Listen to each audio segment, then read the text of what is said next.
Thank you for tuning into this masterclass.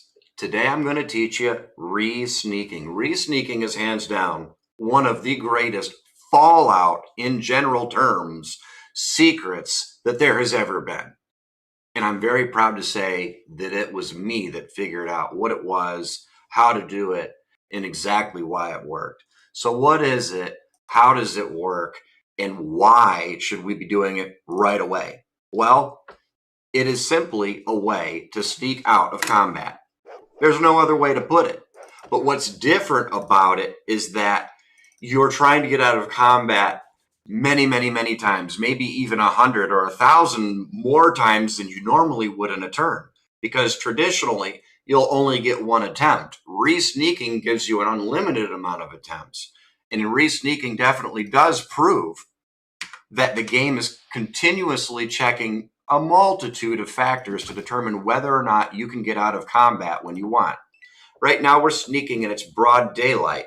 The game is running all of this random number generation in the background to determine, say I pose the game a question and I say, hey game, if I move over here, can I sneak out?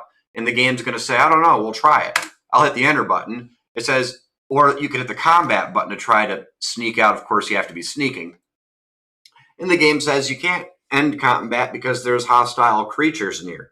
Well, we could try re-sneaking. Hold the 1 button down and then the enter button. So what we're doing right now is we challenged the game's ability to challenge us.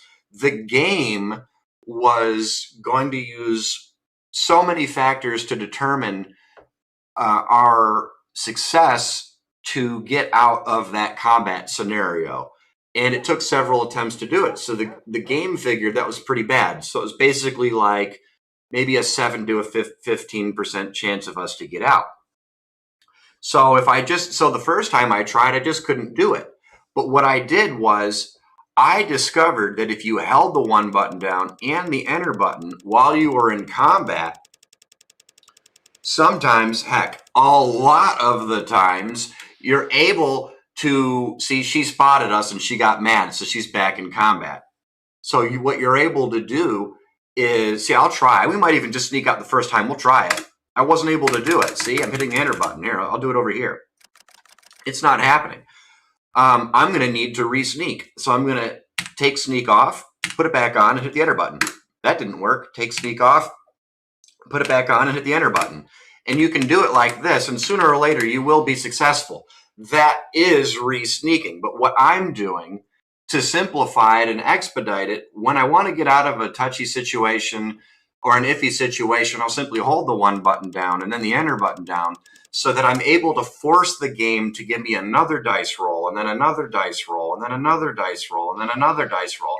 I keep telling the game, hey, I do not accept this result. And then the game's like, I don't care. But I'm like, yes, well, I'm going to hold these buttons down and we're going to do it again, forcing the game's hand and forcing the game to give me another opportunity to try. Even though my sneak skill is so bad here in this example, because I'm getting so many attempts and rapid fire attempts, I'm just able to weasel my way out of conflicts that ordinarily you just couldn't do. I mean, it is possible. This lady's looking right. She's looking right at me. I could even probably re-sneak right here. Maybe, maybe not. I mean, I'll try it. And there we are. You see, it works just like that. Guys, start doing this right away in your game. You're going to love it. Just try it. And thank you so much for being here. And I do look forward to meeting you again on the next masterclass when we cover something a little bit out of this world. Look forward to it. Bye now.